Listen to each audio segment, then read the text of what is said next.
আজকে আলোচনা করব এমিলি ডিকিনসনের একটা বিখ্যাত কবিতা আই ডাইড ফর বিউটির থিম নিয়ে। The theme of the poem is deep connection between beauty and truth. অর্থাৎ এই কবিতার থিম হচ্ছে সৌন্দর্য এবং সত্যের ভিতরে যে গভীর সম্পর্ক সেটা। দ্য পোয়েট সেজ দ্যাট, কবি এখানে বলেছে যে those who died for beauty or truth are like brothers.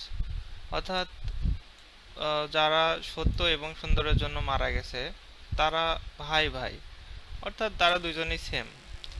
They talk after death, তারা মৃত্যুর পরেও কথা বলে। Which shows their strong bond, যেটা দেখায় তাদের ভিতরে যে স্ট্রং বন্ড অর্থাৎ গভীর একটা শক্তিশালী যে সম্পর্ক সেটা। বাট স্লোলি, কিন্তু ধীরে ধীরে, time and nature cover them, অর্থাৎ সময় এবং যে প্রকৃতি আছে তাদেরকে ঢেকে ফেলে। And they are forgotten by the world, অর্থাৎ পৃথিবী তাদেরকে ভুলে যায়। তো এই কবিতার মেন থিম হচ্ছে বিউটি অ্যান্ড ট্রুথ, অর্থাৎ যে সত্য এবং যে সৌন্দর্য এটা যে একই। কবি এই কবিতার মাধ্যমে কিন্তু পরিষ্কারভাবে ফুটিয়ে তুলেছে।